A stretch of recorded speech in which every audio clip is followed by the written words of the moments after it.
میرے بھائی بہنوں، اس رات میں سارے رمضان میں بخشش ہوتی رہتی ہے، لیکن اس رات میں 4 آدمیوں کی بخشش نہیں ہوتی، باقی سب کی ہو جاتی اہل ایمان میں سے۔ تو 4 آدمیوں کی بخشش نہ ہونے کا مطلب یہ ہے کہ اگر یہ توبہ نہیں کرتے تو ان کے لیے معافی کوئی نہیں، اگر یہ توبہ کر لیں تو ایک دم معافی، ان کو بھی اللہ کی رحمت ان کو اپنے چھاؤں میں لے لے گی۔ پہلا ہے مدمن خمر، جو مستقل شراب کا عادی ہو، مستقل شراب پینے والا یا کوئی بھی نشہ کرنے والا جو آدمی کو مفلوج کر دیتا ہے۔ تو اس وقت میں نشہ خمر شرابی تھا، اب تو ہیروئن اور کوکین اور کیا کیا وہ ٹیبلٹس بھی ایسی آ گئی ہیں، ایک ٹیبلٹ 5-5 ہزار کی ہے، اور ہمارے کالج سکول کے بچے بچیاں اس میں بالکل 16-17 سال کی عمر میں اس میں پھنسے ہوئے ہیں۔ تو مدمن خمرن، شراب پینے والے کی بخشش نہیں ہوتی۔ دوسرا کون ہے؟ عاق لوالدیہ، یہ عجب لفظ ہے، عاق۔ عاق عقا یعقو ہے، اس کا مطلب ہوتا ہے پھاڑ دینا، ٹکڑے ٹکڑے کر دینا۔ تو اس سے مراد وہ اولاد ہے جو مسلسل نافرمانی کر کے ماں باپ کے دل کو توڑ دیتی ہے اور چیر دیتی ہے۔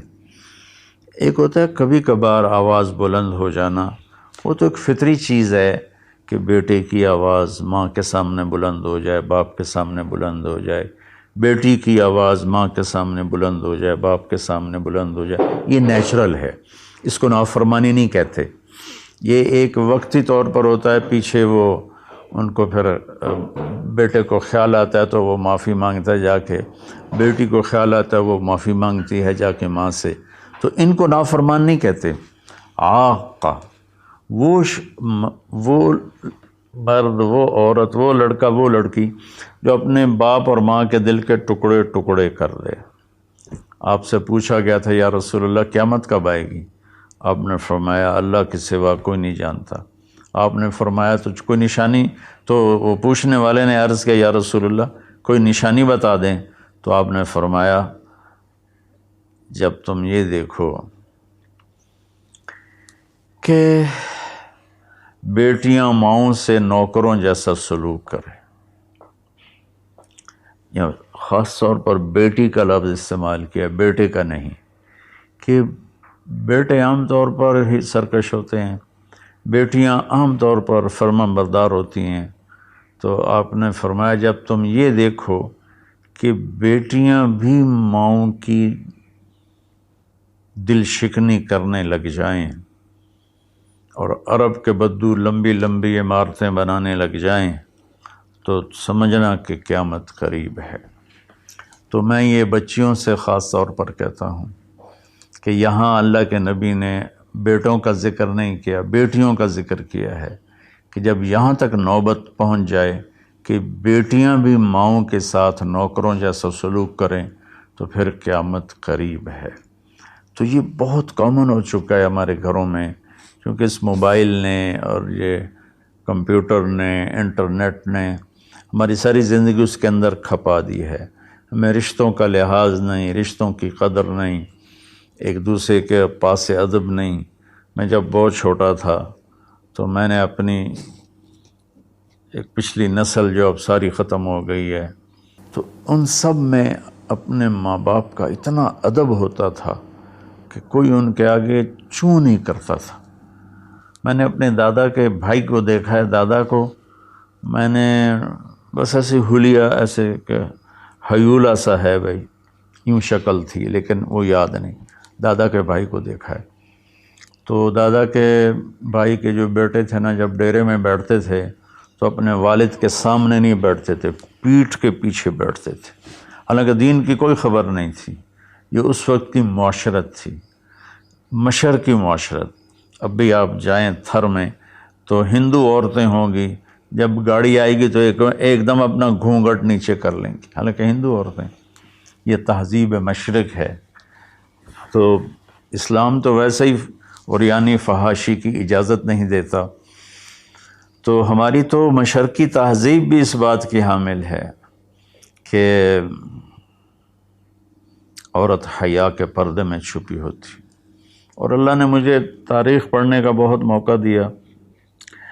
دنیا میں یہ جو راجپوت قوم ہے یہ آرین ہے. تو جب ان کی یہ قبل مسیح آئے ہندوستان میں، عیسیٰ علیہ السلام کی آمد سے پہلے ہندوستان میں آئے، پھر یہ خونخوار تھے اور آپس میں لڑتے تھے، تو پورا ہندوستان چھوٹی چھوٹی ریاستوں میں بٹا ہوا تھا. کبھی کسی راجا نے 5-10 ریاستیں فتح کر لیں ورنہ یہ اس طرح تقسیم تھا. تو یہ دنیا کی واحد قوم ہے. جب انہیں یقین ہوتا تھا کہ ہمیں شکست ہو جائے گی تو وہ سب سے پہلے اپنی بیٹیوں کو، بیویوں کو، ماؤں کو قتل کر دیتے تھے کہ کوئی ہماری بیٹیوں کی عزت سے نہ کھیلے، ہماری بہنوں ماؤں کی عزت سے نہ کھیلے. پھر جا کر لڑتے تھے، اور عام طور پر جس کو شکست ہوتی تھی وہی ایسا کرتا تھا اور اپنی جان دے دیتے تھے. چھوٹا سا واقعہ سناتا ہوں کہ مراٹھوں نے ایک قلعے پر حملہ کیا، شیر گڑھ اس کا نام تھا.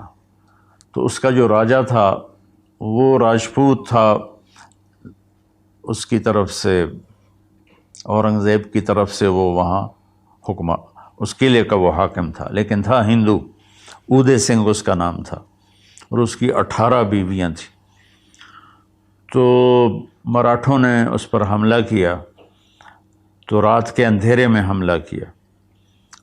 تو 5,500 کی فوج تھی، ہندو مسلم کٹھے، وہ شرابیں پی کے پڑے تھے. وہ 300 آدمی اندر گئے، ان کو اکھاڑ دیا. تو اودے سنگھ کو جب پتہ چلا کہ میدان ہاتھ سے نکل گئے تو اس نے اپنی 18 بیویوں کا سر قلم کر دیا اور پھر آ کے نیچے لڑا اور خود بھی مارا گیا.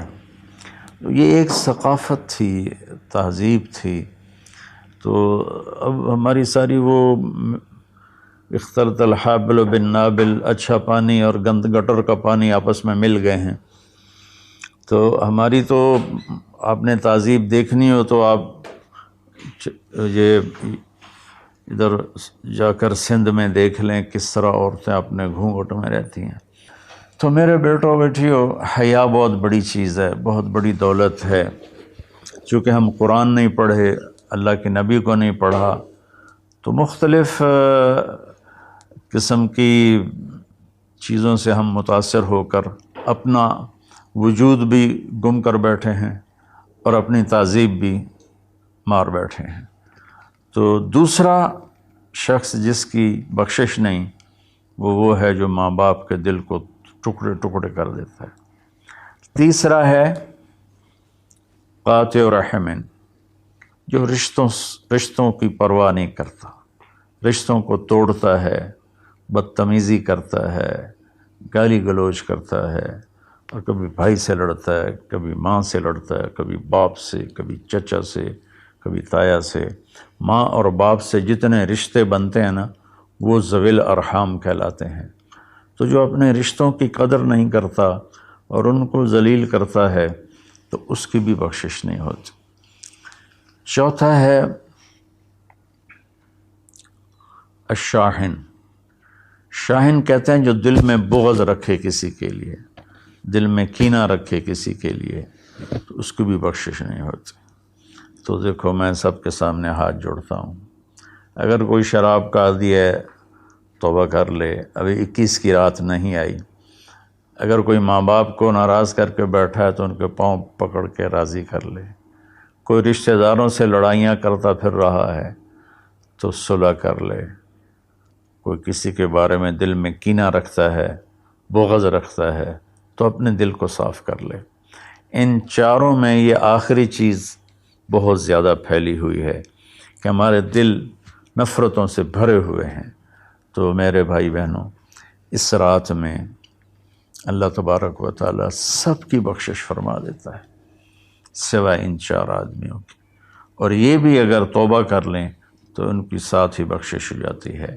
تو اس میں ہمیں 21 کو بھی جاگنا چاہیے، 23 کو بھی، 25 کو بھی، 27 کو بھی، 29 کو بھی، کہ 5 راتیں، کوئی ایک رات تو ضرور ہوگی، باقی اصل علم تو میرے اللہ کے پاس ہے. تو اپنے دل کو بھائی بہنوں صاف کرو، اور اس ایک رات میں 83 سال کا ثواب لے لو۔ اللہ تعالیٰ مجھے آپ کو عمل کی توفیق بخشے۔ السلام علیکم۔